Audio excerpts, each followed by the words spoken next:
Hello everyone and welcome to Learn Turkish Academy YouTube channel. In this lesson, we are going to learn present continuous tense in Turkish language, which is şimdiki zaman. Şimdiki zaman means present continuous tense. Now we are learning how to talk about actions happening right now.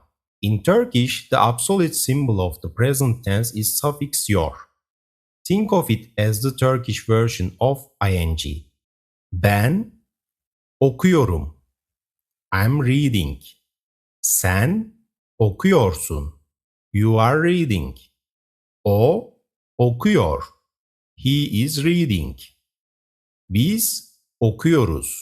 We are reading. Siz okuyorsunuz. You are reading. Onlar okuyorlar. They are reading. Be careful, there is no suffix for o. Let's check the four-way vowel harmony. If the last vowel of verb is a or ı, suffix will be ıyor. For example, base verb is çalış. Present continuous form is çalışıyorum. In English, it means I'm working. İyor. Gidiyorum. Be careful, T becomes D. It becomes softer. Gidiyorum means I'm going. O or uyuyor. Konuşuyorum. I am speaking. Ö or üyor. Görüyorum. I'm seeing. Çalış means work. Git means go. Konuş means speak. Gör means see. The question form. In Turkish, when saying yapıyor musun, are you doing it, the question particle mu is written separately from the verb and takes the personal pronoun suffix upon itself. Since the your suffix always remains constant, the question particle always remains mu. Verb plus your plus mu plus personal suffix plus question mark. Ben çalışıyor muyum? Am I working? Sen çalışıyor musun? Are you working? O çalışıyor mu? Is he working? Biz çalışıyor muyuz? Are we working? Siz çalışıyor musunuz? Are you working? Onlar çalışıyorlar mı? Are they working? Exception for they, because here as you see there is mı instead of mu. Let's see our dialogue. Mert and Elena are discussing the day's events at the office. Mert, ne yapıyorsun?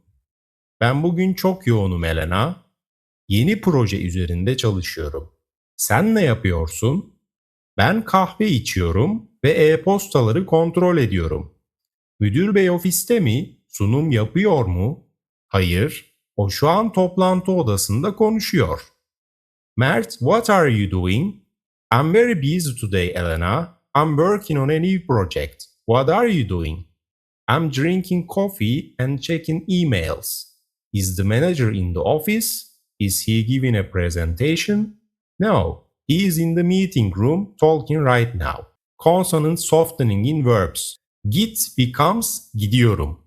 Just like nouns, some verbs ending with a hard T turn into a soft D when they get a suffix starting with a vowel. The three most common ones you will use every day: git, go, iyor, it will be gidiyor.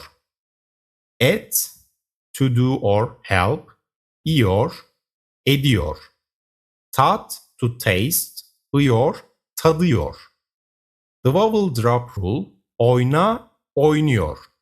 If a verb root already ends with a or e, that vowel drops entirely before adding the your suffix to keep the harmony smooth. Oynayor. I can't say oynayor. I have to say oynuyor. Bekleyor. I can't say bekleyor. It has to be bekliyor. Present continuous tense but negative form. To say I'm not doing something right now, we use the negative suffixes ma or me. But here is the trick. When ma or me meets our master suffix yor, it shrinks into m, mi, mu, or mü based on vowel harmony. Let's look at the smooth formula. To make an action negative, we add the negative suffix immediately after the verb stem. The vowel of the suffix always narrows to conform to the your suffix. Ben çalışmıyorum. I'm not working. Sen gelmiyorsun. You are not coming. O konuşmuyor. He is not speaking. Biz uyumuyoruz. We are not sleeping. Siz bilmiyorsunuz. You don't know. Onlar gülmüyorlar. They are not laughing. Let's see the negative vowel matrix. Last vowel o verb. A, I, E, I, O, U, Ö, Ü. Negative suffix. If A, I, it is mıyor. For example, anlamıyorum. I don't understand. Gitmiyorum. I'm not going. Okumuyorum. I'm not reading. Görmüyorum. I'm not seeing. Anla means understand. Git means go. Oku means read. Gör means see. Elena sees Mert working diligently in the office. Mert, sen yorulmadın mı? Masada neden oturmuyorsun? Hayır Elena, yorulmadım. Ben bugün sandalyede oturmuyorum. Ayakta duruyorum. Peki, bilgisayarda çalışmıyor musun? Şu an çalışmıyorum. Sadece yeni ofis tasarımlarına bakıyorum. Harika, kolay gelsin. Mert, aren't you tired? Why aren't you sitting at the desk? No Elena, I'm not tired. I'm not sitting in a chair today. I'm standing. Well, aren't you working on the computer? I'm not working right now.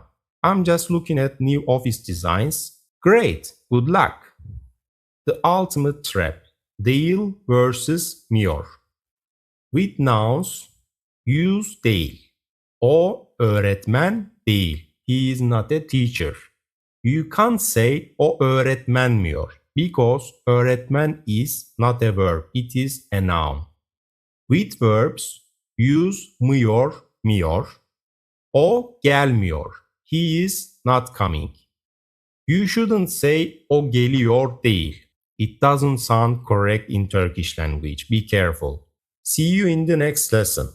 Görüşürüz.